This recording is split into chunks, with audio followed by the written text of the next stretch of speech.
again, and it is something we all feel deeply about, passionately about, because it's about our kids. It's about their futures, and it's about their health and safety. So we're going to talk about that today to give you a sense of what will come up ahead in September. But first, I want to take a moment, because it's an important time of year for so many New Yorkers, so I want to wish our Muslim sisters and brothers a safe and blessed Eid al-Adha. And this is a celebration that is so important in the Muslim community. It will be different this year, obviously, because of what we're all facing with the coronavirus. But the community is strong. Like every community in New York City, people are sticking together, helping each other out. So I want to say to everyone, Eid Mubarak, and wish you a wonderful holiday. Now, when we think each year about going back to school, this is a very, very important time of the year. It's a time filled with anticipation in normal years. Anticipation, hope, possibility, worries, anxiety. We all know what that felt like when we were kids, and I can say this as someone who was a public school parent for the entire education of both of my kids. That back to school time was always a very, very special time each year. Now, this year, it's filled with so many other strong emotions. And this year, it's filled with a whole different reality, because this year, it's about health and safety first. That's what we're going to be talking about today. Everything we do is going to be focused on health and safety for our kids, our families, our educators, our school staff. And every one of us who's going to talk today is going to talk from the perspective not just as leaders, but as parents. What we would need and expect for our own kids is exactly the way we've approached this here today. I'm not going to do anything when it comes to New York City public schools that is anything less but than the standard I would set for my very own children. I want to know, every parent wants to know every day, are your kids safe? We have to make sure that everything we do meets that standard constantly. And if it isn't safe, we don't do it. It's as simple as that. So a huge amount of effort has gone in to getting our schools ready. Months and months of preparation. We are sparing no expense. We're going to do whatever it takes. And we understand the anxiety. We understand the fear, because this city's been through so much. Because we look around the country and we see really, really troubling things happening. But we also have to remember how this city has fought back. So every place in the country is different. Every place has different approaches. But in this city, over 5 months, we went from the worst possible situation to now being in one of the strongest situations in our nation. We fought our way back because we were all disciplined and smart about it. And now we're ready to reopen schools the right way and to serve our kids. And our kids have been through so much. Let's remember, we have to think about the needs of parents, educators, staff all the time. We have to make sure everyone's safe. But we also have to remember our kids and what they've been through, the challenges, the trauma, the dislocation. We owe it to them to give them anything we can to help them move forward after what they've been through. And I know for a fact, I've talked to a lot of educators about this, that when kids are in school, there's the greatest possibility that they can learn better, that they can continue to grow and develop socially. There's so many reasons for a child to be in school, including the food they get, the health care they get, the emotional support they get. This is why it matters so much, but it has to be done safely. Now, the people have spoken. We surveyed parents, 400,000 responses to our survey, 75% want their kids back in the classroom, and that is exactly what we are going to do. The plan, the essence of this plan is safety for everyone. And I need people to hear that, because I know there's tremendous concern out there, but whether you're a student, parent, educator, staff member, your safety is the essence of this plan. And I can prove that by showing you all the different things that have gone into this plan, and the fact that we're going to have an extremely rigorous standard for opening schools, or if necessary, closing schools, because we are putting health and safety first. So what are we doing? You've heard some of it before. We're using blended learning. Kids in school when they can be in school, remote when they can't, remote learning for any child, any family that prefers remote learning all the time. Social distancing guidelines in every part of the school, in the classroom and every other part of the school. Face coverings for everyone. Free priority testing for everyone in the school community. Making sure that teachers, kids, staff all have the personal protective equipment for free. We are going to go to the farthest extent, and what we're going to do is the thing that has helped New York City come back the whole time, which is focus on science, focus on fact, focus on data. And so we are going to hold New York City to a very high standard, our schools to a very high standard. We will not reopen our schools unless the city infection rate is below 3%. So every day I go over the daily indicators with you. Number of people testing positive for COVID-19 citywide. Unless that number is below 3%, we will not reopen schools. That number is below 3%, we will move ahead with our plan. Now, let's be clear. I'm very hopeful when I say that, because New York City, thanks to all of your good efforts, has been under 3% since June 10th, 6 weeks in a row now. That's extraordinary. And today's indicators are very strong again.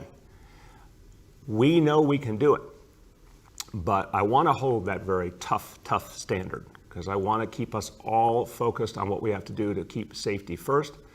And this is a way of proving that we will do things the right way, setting a very tough bar, but also one I am convinced we can achieve. So look, we have to remember, nothing is more important in New York City than protecting our kids, helping our kids grow, helping them learn. They are our future in every sense. Every family feels that. That's the path we've been on over 7 years. That's what we're going to keep doing. And as I turn to the Chancellor, I want to say the Chancellor and his team have worked incessantly to get this right. They've looked at examples from all over the world of what will keep the school community safe, and they've made a series of choices of how to do things from a health and safety lens first, while also making sure we can educate our kids. And I want to thank you, Chancellor, and your whole team for the work you're doing. Please give us an update. Thank you. Thank you, Mr. Mayor. First, I want to acknowledge what we all know to be true. March was extremely challenging for all of us. The entire city, the doctors, our scientists included, were learning about this disease in real time, in many cases with information that just wasn't known. It was one of the toughest times that we have faced as a city and as a school system. I also remember the fear and the confusion and the worry. So it's important to me that we build on everything we've learned over these past 5 months and everything we have been through since then. We are approaching reopening by centering health and safety as our foundational approach, basing our policies on the expertise of health professionals, period. We are focusing on the science, not science fiction. So here's what that looks like. In New York City, tens of thousands of New Yorkers are being tested every day, and we will be asking staff to get tested in the days prior to school reopening. The city will prioritize free testing for school-based staff with 24-hour turnaround time results at any of the 34 city-run testing locations.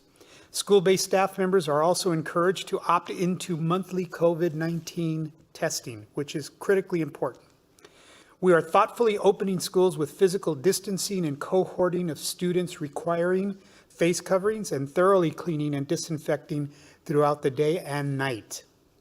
If an illness does occur, we will respond quickly, communicate clearly during investigations, and promptly to share decisions to quarantine classrooms or, if necessary, close schools.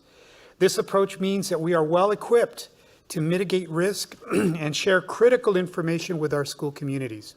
You'll hear in a moment about the different scenarios we've mapped out in partnership with our colleagues at NYC Test and Trace Corps and the procedures that will be followed if someone tests positive in a school. But I want to speak directly to families and members of our school communities and affirm this. Your health and safety remain our highest priority. I know how hard this is. I've been a public school parent. I've been a teacher for over a decade in a classroom. I've been a principal. And I know what it feels like to want to do the best you can in education for your child or for your students, while ensuring that their health and safety and your health and safety is also being attended to. That's why we're taking this approach. That's why we won't settle for anything but the strictest and most rigorous processes for coming back to school. We have your back, and that will never change. Thank you so much, Chancellor. And I really want to emphasize that everything the Chancellor says, everything the Chancellor's team has been working on is about the health and safety of our kids and the whole school community. They've also been putting a lot of time and energy into thinking about the emotional needs of our kids, the mental health challenges our kids have gone through. So I want to just give a special thank you to you, Chancellor, to Deputy Chancellor LaShawn Robinson and her whole team. So many people at the Department of Education are really thinking about what our kids will need after going through this trauma, and how coming back to school is an opportunity to really address that trauma and help them and support them. So I want to thank you, because that's a really important part of this equation as well. Now, when we plan with a health and safety first perspective, we think of it very, very rigorously. That's why we're setting this really tough, rigorous standard to determine if, when we reopen. And again, right now, we are clearly meeting that standard. But we also have to be realistic when we plan. We plan for every eventuality, including when there's a problem, what you do about that problem. So we need to be ready if a child in a classroom becomes sick. If a child in the classroom is identified as positive with COVID-19, we need a plan for that. If it happens in more than one classroom, we need a plan for that. I want to emphasize the goal of this approach is that kids in a single classroom stay together as much as possible the whole school day with very few adults in contact with them. The whole idea of this plan is to limit the amount of movement in the school, limit the amount of people coming in contact with each other, keep kids as much as possible in the same group all day long for everyone's protection. But it also allows us, if there is, God forbid, a case, to be able to act on it a lot more effectively. So here to tell you about what we do if there is a case in a school is the director of our City Test and Trace Corps, Dr. Ted Long. Thank you, sir. As a parent myself, the safety and health of my son is always my highest priority. We've designed a tracing operation for our schools that puts the safety and health of our teachers, students, and kids like my son at the center at all times, and I'm going to walk you through some of the high points today. Now, for a positive case, it could be reported by a parent, teacher, or another student. Importantly, a positive case must be laboratory confirmed. For any laboratory confirmed positive case, we have a simple rule that we use. That rule is that the entire classroom, meaning all of the teachers, the teacher of the classroom and all the students in the classroom, will quarantine for 14 days after when that positive case is identified. Before that positive case would have been reported, if there is a child that's symptomatic in the school, we have the child or the teacher that's symptomatic in the school leave the school as soon as possible to prevent transmission of the virus to anybody else in the school. The same way, any good healthcare policy starts with prevention. If the child or teacher is symptomatic at home, we require that the child or student stay at home and not come to the school and potentially risk infecting other people in the school. The next step in either of those two scenarios is that we want the child or the teacher to get tested at one of our more than 200 sites across New York City free of charge. Now, we've talked about what we want to do before the child or the teacher comes into the school. We've talked about our simple rule. Again, if there's a case in a classroom, the kids, students, and the teacher are going to quarantine for 14 days no matter what. Now, what we do in addition to having that rule come into effect is we do an investigation. The investigation is done between the Department of Health and the New York City Test and Trace Corps. That investigation will have one of two outcomes. If there's a single case in a school, again, the rule is invoked, the classroom, meaning the students in the classroom and the teacher, are going to quarantine for 2 weeks, 14 days, no matter what. And in addition, that investigation may find that there are other close contacts of the case in the school. Those other close contacts will also quarantine at home for 2 weeks. During the investigation, if it's relegated to one case, the school will remain open, and when the investigation concludes, the classroom and any close contacts will quarantine for 2 weeks. Now, if there's more than one case in a school and it's not in the same classroom, during the investigation by the Test and Trace Corps and the Department of Health, the school will close for 24 hours. The reason for that is we want to keep everybody safe while we do the investigation. When the investigation concludes, one of two things will happen. The first outcome could be that the classroom, again, all of the students and the teacher, would quarantine for 2 weeks. That's the rule. That's going to happen no matter what. And any close contacts identified from either of the two or more cases would also quarantine for 2 weeks. But the school can reopen. That would be outcome number one. The second outcome would be that if we believe there is transmission or risk of transmission in the school between those more than one cases, then the school has already been closed for at least 24 hours during the investigation. The school will remain closed, both the classrooms, which happens either way per our rule, but also the rest of the school, to ensure that everybody in the school can be safe and that everybody in the school will quarantine for the 14-day period. Again, as a parent myself, the safety and health of our teachers, students, and kids like my son Dave must be at the center of everything we do. Thank you. Thank you very much, Dr. Long. Everybody, I'm going to go over the indicators now, and this really puts a point on the progress we've made and the progress we've got to stick with to be able to open schools effectively and then go on from there as we restart and rebuild. So indicator number one, daily number of people admitted to hospitals for suspected COVID-19. Threshold is 200. Today's report, 65 patients. Number two, daily number of people in health and hospitals ICUs, threshold 375. Today's report, 268.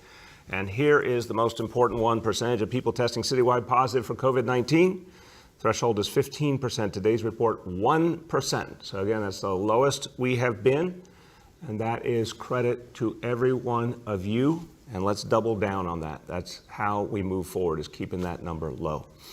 I'm going to say a few words in Spanish, but before I do, I want to refer to a feature that you'll see over the next 95 days, because we're dealing with a lot of challenges and a lot of difficulties and a lot of trauma, as I mentioned. But we also have to remember that there's always rebirth and rejuvenation. And one of the things that's amazing about our democracy is that elections offer us a chance to decide where we want to go.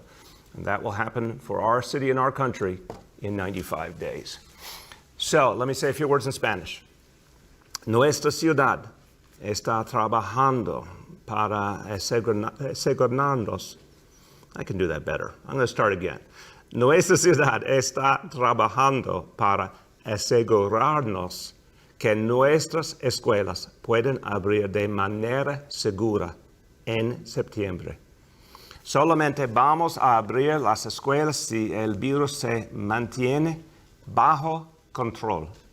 Y todos tendrán que usar mascarillas y mantener distancia entre uno y otro. Este año será diferente a los demás, pero vamos a trabajar juntos para que el regreso a clase sea seguro.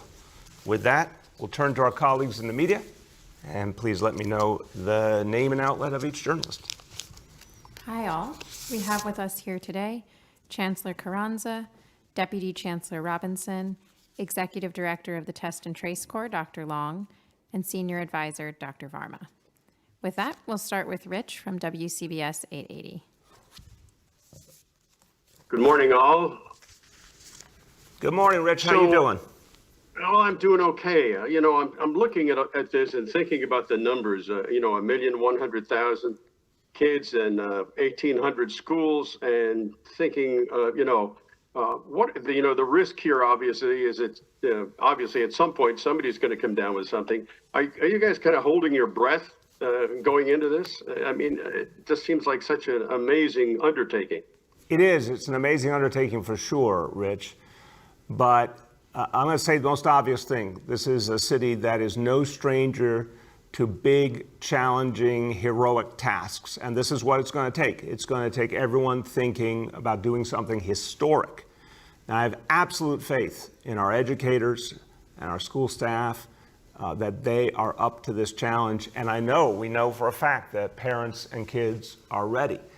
So yeah, you could certainly say this is going to be tough and it's going to take a huge amount of work, but let's look at some facts that are reassuring. I mean, we look at the report from the last 24 hours on cases, 312 cases for all of New York City, of which only a handful required hospitalization. Because remember, it's not just the number of folks I give in that hospital figure, but it's the number of folks who turn out to actually have COVID-19. That number, the most recent day we have information for, was 11% only of the ones who went to the hospital actually turned out to have COVID-19. So Rich, I say that to say, this city has beaten back this disease to an extraordinary degree. Now we must go farther. And this is something I talk to Dr. Ted Long about literally every day, about how we're going to use the test and trace core and all the other tools we have to keep squeezing this disease further and further. But you've seen in recent weeks how extraordinarily this city has fought back the coronavirus. So Rich, that gives me hope. And the decision which I made to set that 3% bar was both a statement of rigor, but also a statement of belief that we can meet that goal because we've shown over weeks and weeks that that's where we are. So big, tough job, but one this city is ready for. Go ahead, Rich. So just to follow up on the same topic, the teachers union, is the teachers union on board on all of this? I mean, obviously there's been some pushback, but teachers, there's a lot of fear among teachers, especially the older ones. Are you hearing about that? Yeah, and I'll turn to the chancellor. Look, we've made it an absolute cardinal rule that all these specific plans have been talked through with the teachers union constantly. The chancellor can give you a sense of just how intensive that work has been together with the two educator unions, with the unions representing staff. We have to do this the right way. It has to be health and safety first, and you can only do that by talking to people who do the work. We know that folks who have real and meaningful exceptions, like pre-existing conditions, we're obviously going to make accommodation for. And we know there's a lot of fear and concern among all the people who do the work. But we also know there's a lot of heroism, Rich. I mean, when we kept those regional enrichment centers open for the kids of essential workers, a lot of educators stepped forward ready to serve. A lot of staff stepped forward ready to provide those meals to families that needed them. Educators are incredibly committed people. They do this work not for fame and glory, certainly not for big payoff. They do it because they love kids and they want to support kids. So there are so many teachers who want to get back to the classroom because they know they can help kids best in the classroom. Go ahead, Chancellor. Thank you, Mayor. Rich, so yes, we are actively engaged with all of our unions around what return to school will look like. But I especially want to call out President Mark Cannizzaro from CSA and Michael Mulgrew from UFT, because we have workshopped on occasions for 4+ hours with teams from each of our organizations, really going through the minutia of every single decision. Now, do we agree on everything? Absolutely not. But we do have a process where we're actually kicking the tires and we're actually pushing the envelope. The rigor that the mayor spoke about also comes from those conversations where we want to be able to keep folks safe. That being said, there is no one larger than New York City. We're the largest school system in America, but I, on a weekly basis, have conversations with my colleagues of the 10 largest school systems in America. And I can tell you that just 2 weeks ago, of the 10 largest school systems in America, there were only 2 cities that could even have the consideration of opening for in-person instruction. That was Chicago and New York City.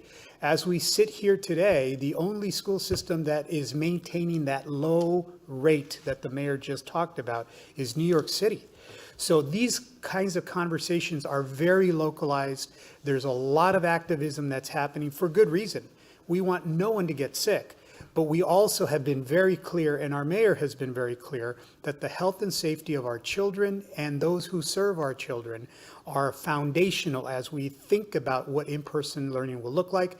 And our union partners are absolutely at the table with us, helping us to define and design what that looks like.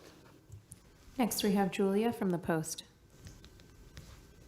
Hey, good morning, Mr. Mayor, Chancellor, and everybody on the call. I have a couple education questions for you today. The first is that we have a school like the Manhattan New Explorations in Science, Technology, and Math that would have a reopening plan with all instruction happening remotely. So I'm wondering if that would be allowed. And then what you think about schools like Stuyvesant who have a model for just 1 day a week, and are all the logistics really worth it for just 1 day of in-class instruction? I'll just start with a broad point before turning to the Chancellor. There are definitely going to be schools with exceptional situations, either because of the huge size or because they have an approach to education that might fit better with online. But overwhelmingly, the model here is the blended approach with 2 or 3 days in school each week, which is really going to benefit kids. This is all about why do we even have a school system to begin with? To help our kids, support our kids, prepare our kids, especially after, again, everything they've been through the last 5 months. So I'm sure there will be some exceptional situations and the DOE will consider those. But I want to come back to what I think the vast majority of people are going to experience, which is a blended approach that really does offer real support and continuity for kids. Go ahead, Chancellor. So great question. In our model, we've put forward several models that we've asked schools and principals to really work with their community to consider. And again, obviously understanding that we want students to have as much in-person instruction as is possible, given the circumstances of health and the security of our students and staff notwithstanding. But another incredibly important aspect to that is we want to give some consistency to parents. Now, we've said before, we're really choosing from a portfolio of imperfect solutions. So the perfect solution would be a vaccine. We're back to what we were before. But absent that, parents need to have some semblance of security. When are the days of the week that my child will be in person? When are the days of the week that they will be in remote learning, so that they can plan what their work schedules would look like or childcare would look like? The mayor recently announced that we're looking for over 100,000 seats for childcare. It's because we understand that not everybody will have a place for that remote learning to happen. So we're trying to meet that need as well. That being said, within the modeling that we've proposed, there is a process for a school to seek an exception to the established models that we've put forward. To this date, we haven't received any exceptions. We welcome any of those schools to submit an exception request and the documentation for that exception, and then we will work with them on the consideration of those exceptions. But again, it's also important to understand Stuyvesant's a very large school. So if whatever they're going to propose, it has to be able to be implemented so that it doesn't disenfranchise or negatively impact any particular group of students inadvertently. Julia, do you have Yeah, I do. On education, but a little bit of a different topic. We went through with Dr. Long, what happens in the schools if someone gets sick. I'm wondering if you're going to make that information public, how many people are sick and which school when. There was some criticism that the DOE wasn't transparent enough about cases back in the spring. Yeah, absolutely. Everything will be public once it's confirmed. And the spring was a situation we were dealing with absolutely the great unknown. Everyone was trying to make sense of something they had never dealt with before and trying with real sincerity to make sense of it and do things right. But this time we are going into the situation with a whole lot more knowledge and a lot more time to prepare. And we do intend to be very transparent about what we learn school by school. Next, we have Andrew from NBC. Good morning, everyone. Thanks for taking my call. My first question, Mayor, you said that you're going to spare no expense to open schools safely. Respectfully, though, wouldn't there be a much more ambitious, bigger, bolder plan out there, such as securing the streets around dozens and dozens of schools to set up outdoor classrooms, using parks for outdoor classrooms, using rooftops for outdoor classrooms? Why wasn't a bolder, more outdoor-oriented initiative set up for this reopening? Andrew, it's a fair question, but it's a question I think honestly misses part of the equation. I would remind you that outdoors might seem really appealing in September or June, but it's not going to be as workable, say, in November, December, January, February, March. A second, on any given day, of course, you could have rain. It's unpredictable, to say the least. I do think schools are looking for when they can use outdoors to make that a part of the equation, and we're going to be definitely looking to enhance that opportunity wherever we can. But my common sense first answer to you is it's not a reliable option. You can't plan on it every day. Chancellor? I think you're absolutely right, Mr. Mayor. I wouldn't add anything else to that. Go ahead, Andrew. Well, since you talked about unpredictable weather, I assume you've seen the hurricane forecast and the possibility that a hurricane could actually be headed our way for next week. I'm wondering whether you plan to activate the Emergency Management Center and what precautions and concerns you have at this point. So our Emergency Management Commissioner Criswell and I were communicating this morning about this very question. So far, the projections look pretty favorable to us. The chance of us having a substantial impact is minimal. And this would be in the early part of next week. But we're watching this hour by hour, Andrew. Anytime we see a hurricane coming, look, every one of us who went through Sandy, we never minimize the warning that a hurricane may be coming. I think we'll know a lot more in the course of the next 24 hours, and we'll have plenty of time in that case to give people appropriate instruction depending on what we learn. Next, we have Jillian from New York 1. William Jorgensen. Jillian, And can you hear us? hear me? Sorry. Yeah. Are we there? Hey, can you hear me? There you go. Yes. How you doing? Okay. I'm good, thanks. How are you doing? Good, thank you. So I wanted to ask, it seems that there's no requirement for ongoing testing at any specific interval for teachers or for students. I see that it's recommended. I'm curious why that isn't required, given what we know about asymptomatic spread, particularly among young people, and given the fact that Major League Baseball is testing people every 2 days and that system is already not working out as well as everybody hoped. Why not require testing? Yeah, I mean, Major League Baseball is obviously a very, very different world for a lot of reasons, and their reality is they're moving constantly between different cities, including in places that are having a horrible upsurge in this disease.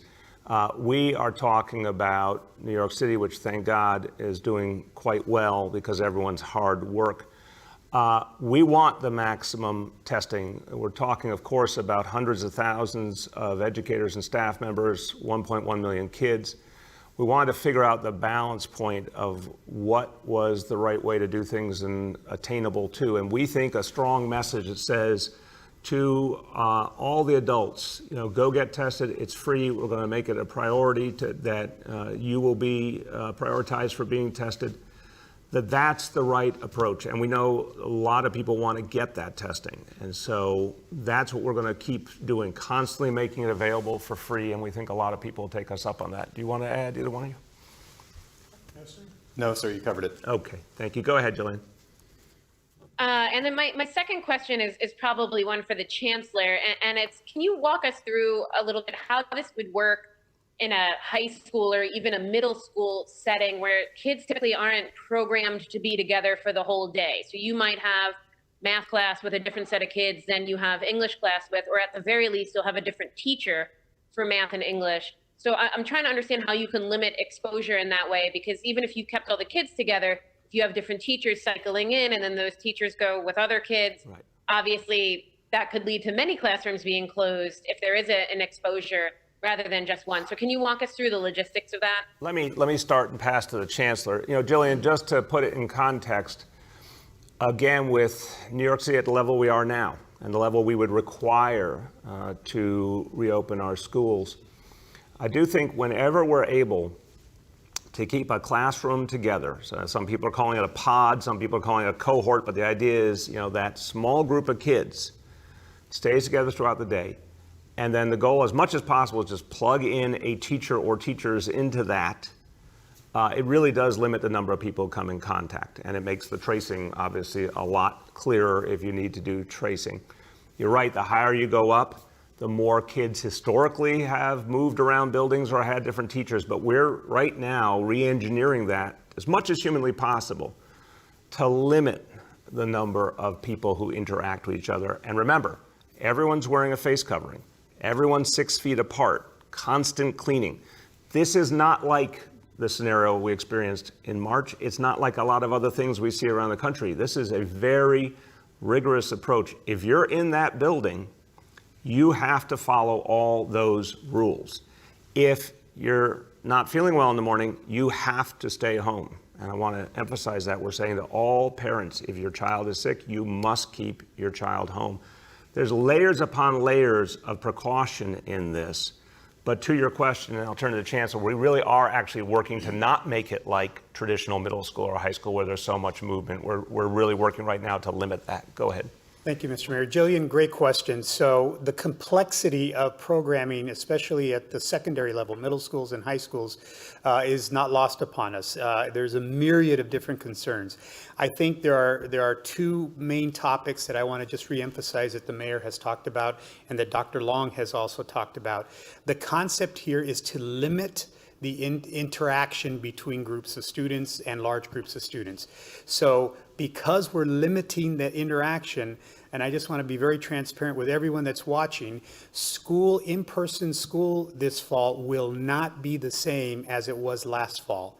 You just cannot have that kind of an environment given all of the safety requirements, the social distancing requirements, all of the things that we have to do to be preventative, as the mayor has talked about. So I just want to set the level of expectation. It will not look the same, but we think that the benefits of being in person with teachers are really important for us to be able to have this alternate way of going to school.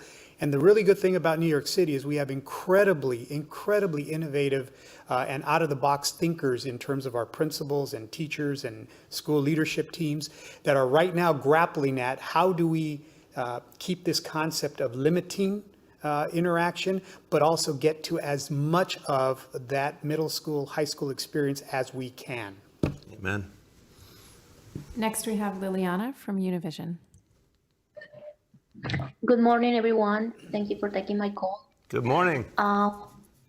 My question will be for the Chancellor, if he can give us a brief description of this plan in Spanish for our Hispanic public. Yes. Sí, cómo no. Buenos días y gracias por la llamada. Sin embargo, el plan que el señor alcalde ha propuesto tiene que ver con la seguridad de nuestras comunidades y nuestros estudiantes en cuanto se haga la decisión de volver a las aulas en persona. Sin embargo, van a tener y va a ser requerido que usen las cubrebocas, máscaras, va a ser necesario mantener la distancia social, va a ser necesario la limpieza a diario y a cada hora de cada salón.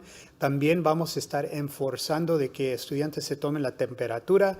Tenemos protocolos que van a hablar acerca de si se llega a enfermar un estudiante, un adulto en una escuela. Tenemos cierto protocolo. Si hay más que un estudiante, hay otro protocolo. Entonces, toda esta información se puede encontrar en la red internet del Departamento de Educación y ahí con detalle en español y otros 8 idiomas está la información de que acabamos de hablar. Go ahead, Liliana. Could you also send a message to the parents who are still worried about sending their kids to school? You want that in español? I would love to. Thank you. Un mensaje para toda la comunidad hispanoparlante que tengan tal vez algunas preocupaciones mandar a sus hijos a las escuelas. Estamos haciendo todo lo posible para asegurar que esas escuelas y las aulas estén seguras médicamente. Tenemos ya protocolos en donde si llega a pasar algo vamos a tomar cuidado con ellos. Sin embargo, lo importante es de que si sus hijos se sienten mal, no los manden a la escuela. pueden seguir aprendiendo de remoto. Y si se llegan a enfermar, manténganlos en casa.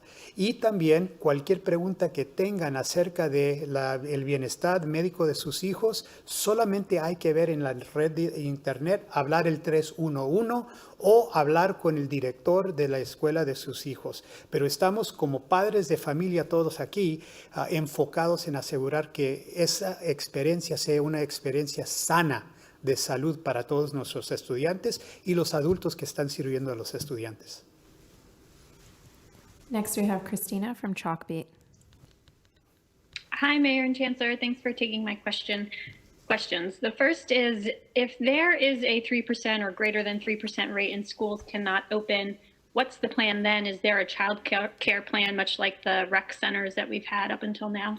So again, the 3%, I want to make sure everyone understands, on a 7-day rolling basis, so 7-day average to open schools, and that would also be the standard we'd hold. If at any point we saw it go above that number, that would be a reason to close schools across the board. So very rigorous, careful standard. The obvious plan B is everyone goes to remote learning.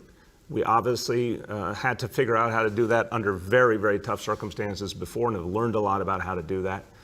Childcare, we're working to develop that plan. The plan we put in motion, again, is for 100,000 kids, and we're working to develop that further. So that plan's going to move forward no matter what, because the other thing to remember, Christina, you I'm sure have thought about this a lot given the publication you work for. We have to also prepare ourselves for a very non-linear experience. The school year proceeds over 10 months, and the fact is we don't know what it's going to look like for that whole period of time. Our hope and dream is a vaccine real soon, everyone gets vaccinated, we're back to full strength. But we may have times where things get better, we have times that things go worse. We have to be able to go into full remote if necessary. We need to be able to come out of full remote. So the child care is going to be ready in any situation, and again, we hope to build upon that and add more seats. Go ahead. Thanks. And the second question is, the CDC guidance, and maybe I'm not reading it correctly, I'm not a public health official, but the CDC guidance seems to suggest closing down entire schools and not just classrooms when there is a case within a school community. So what health guidance is this plan based on, and why not go the stricter route of closing down entire schools? Let me start, and I'll turn to Dr. Varma and Dr. Long. So first of all, remember that our version of this whole approach is based on what New York is doing, which is obviously in so many ways more rigorous than what's being done in other parts of the country. We are layering all these health and safety measures in place simultaneously. We're also very devoted to that pod approach, so that we're going to have kids limited in who they come in contact with. And that means if you have a case that, God forbid you have a case, but if you have a case in a classroom, it gives us the real potential to keep that from spreading outside that classroom by isolating everyone who's been in contact with that classroom. But if you've got a school, for example, with 1,000 kids in it, and you are able to limit the reality just to one classroom and quarantine all those folks, it stands to reason that everyone else, 900 plus other students, should not have their education shut down if we're able to effectively handle that situation. Dr. Varma and Dr. Long, you want to add in terms of the approach we're taking here? Great, thank you very much. I think it's important to recognize that the guidance that comes from CDC and most other public health agencies is focused on cases who are infected and anybody who meets the definition of a close contact. Here in New York City, we're actually taking what I think is one of the most rigorous approaches that I've seen anywhere else in the world. We are, first of all, going to do all of the measures that the Chancellor and the Mayor and Dr. Long have described to prevent infections, but we're also going to act very swiftly and promptly if there is a case, take the cautious approach to quarantine the classroom, potentially if there's more than one case, quarantine more than one classroom, and take the time to really investigate rigorously. And I think that really does strike the appropriate balance between ensuring that kids continue to receive the education that's so important, while also making sure that our protection measures are as strong as they are anywhere in the world. Yeah. And I would add that the CDC guidance has an array of considerations for precaution, which all make a lot of sense, and we're achieving or surpassing on nearly all of the considerations that the CDC lays out there. So the CDC guidance is very helpful, and we are definitely taking that into consideration as we design an extraordinarily rigorous program with all precaution. Go ahead. Last two for today. Next, we have Sonia from 1010 Wins. Hi, Mr. Mayor. Is a vaccine the only thing that can return schools to pre-pandemic conditions? And what happens when there is a vaccine? Will every student and staff member be required to get it? And what happens if the infection rate becomes something close to zero without a vaccine? Fantastic question, Sonia. I think you're reading our minds. We've asked a lot of these questions. And what I'd say is this, the goal, you're absolutely right. The goal of everything we're doing is to drive down the level of infection, even without a vaccine. So the entire concept of building out a massive test and trace operation, sticking with social distancing, sticking with face coverings, all of these precautions is so that we don't just stay in place. I mean, we're at a remarkably low level right now, but we think we can push this down lower even without a vaccine. Is it conceivable to get to a near zero without a vaccine and open up schools even more? I think it's conceivable. I think it's difficult, but I think it is conceivable. This is my view. I want to hear the doctors will obviously, I'm sure, offer notes of caution.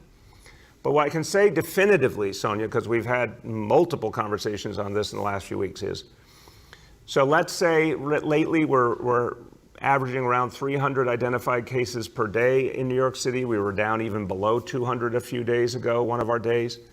We think we can really drive that down substantially with a lot of work, and also people sticking to the discipline and really focusing on the quarantine for folks coming in from out of state.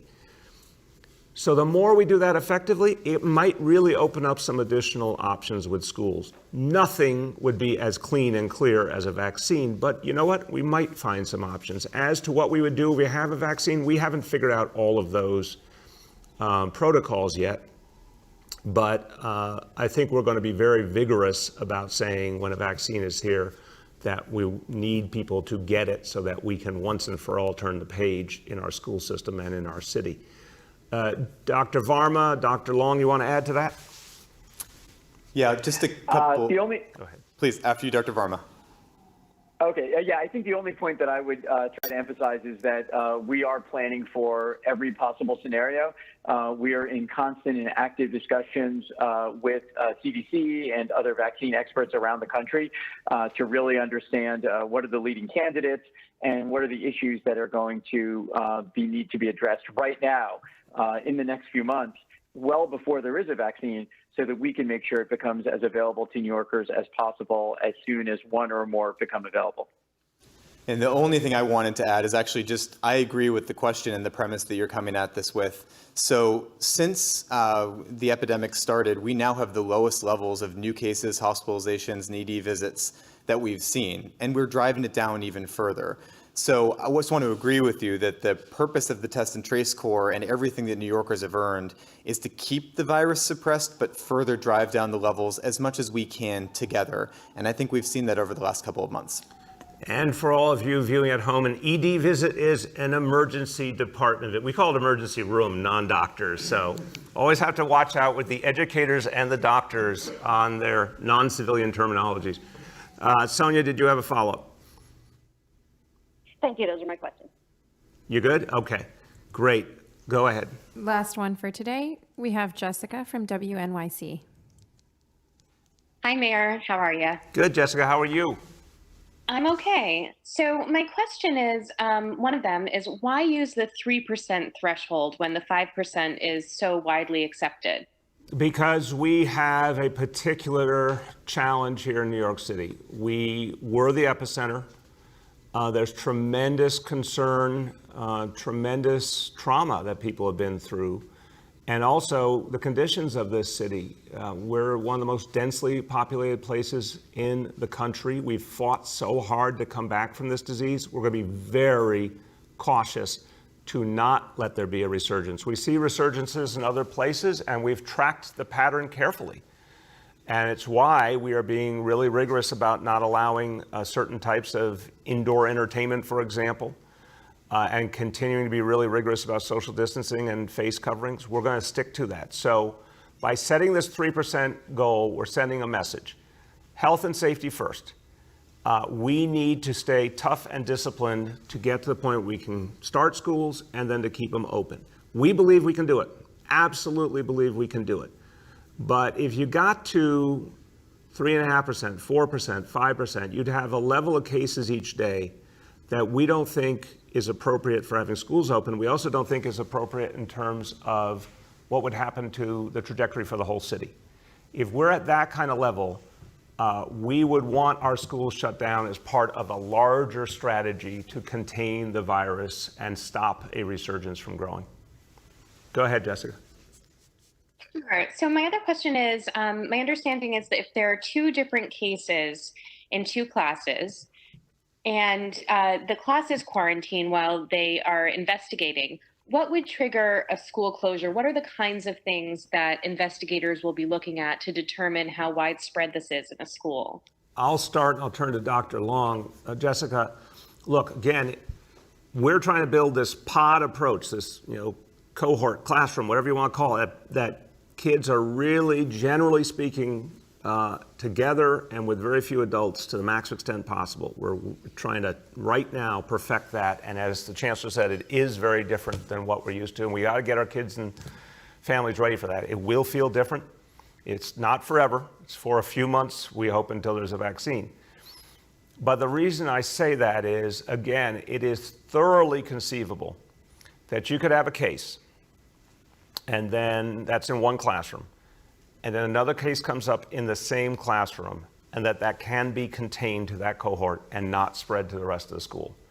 It is absolutely, in the way we're setting things up, absolutely attainable, because students are not going to be in regular contact with people outside their pod in the vast majority of cases. So if you have two in the same group, you look at it one way. If you have two from separate groups, that's when the level of concern increases. That's when we're going to be even more cautious. Go ahead, Dr. Wong. Yes, actually, the mayor covered all of the key points. I'll just add a couple of notes. First, we want to have, again, a clear and decisive rule that 100% of the time, if there's a case, be it the student or the teacher in a classroom, that classroom will be immediately quarantined for 2 weeks, everybody in that classroom. Then, when we're doing the investigation, if there's more than one case in two different classrooms, let's say there's 2 cases, if we can know through that investigation that one case was linked to a parent that had traveled and the other was linked to another parent that had traveled to another state, and both of those parents respectively also had been diagnosed with the coronavirus, then we know how the chain of transmission worked for each of those 2 respective cases. And by having immediately quarantined the classrooms, we believe that we've achieved control and that we can reopen the rest of the school. Now, in a different scenario, if there's 2 students in 2 different classrooms, but we can't know for sure, and that's where the investigation comes in, where they contracted the virus from, there could be transmission going on in the school. So we, before we even started the investigation, had already in that scenario closed the school temporarily to make sure that there wasn't any further transmission. So we took immediate action to keep everybody safe. But if we can't know for sure that there's no further transmission going on in the school, then we will determine, that was outcome 2 and what I talked about earlier, that we'll keep the school closed and everybody in the school quarantined for 14 days. So that's the 2 types of scenarios, with those 2 outcomes being either close the classrooms and keep them quarantined along with close contacts, or close the school if we believe there's a risk of transmission going on in the school. Mr. Mayor. Please. Just to add a non-medical perspective to that question as well. So when we talk about closing the school, we're talking about closing the physical environment of a school, but it also triggers immediate remote learning for those students. So they're not not learning, but they're just not doing it in person. So I just want to make that point because it's not like snow days of the past. They will continue learning, but they immediately switch to a remote learning mode. Exactly, and really important point that at any point, any family can choose to move to remote learning. And this is something, and again, this is how I want to close, and it picks up on the question that Rich Lamb asked in the beginning about just the sheer extent of this undertaking. I mean, this is a massive, massive effort, but this is the place that can do it. In New York City, people are not afraid of hard work and they're not afraid of a challenge. And so we're creating a system where literally as many kids need remote learning, it will be there for them, while simultaneously creating the maximum opportunity for kids to be in the classroom, because we know that's where kids learn best, get the support they need emotionally, get the food, get the health support. There's so many positive outcomes that come from a kid being in a classroom with a compassionate, trained adult who's there to support them. So we're going to be moving on those tracks simultaneously. It is a big endeavor, but we're up to it in this city. And why do I know that? Because I've seen what this city has done many times before, and I've seen how heroically New Yorkers have fought back the coronavirus to the point that everyone around the country is looking to the model of New York City as an example that it can be done. I'm particularly moved by the heroism of our educators and our school staff, who, when asked to immediately turn on a dime and create a whole new system in the spring, they did it. They did it with tremendous energy and real commitment to our kids. I'm moved by our parents and family members who did everything they knew how to help kids keep learning and to support them. I'm moved by our kids. I'm moved by our students.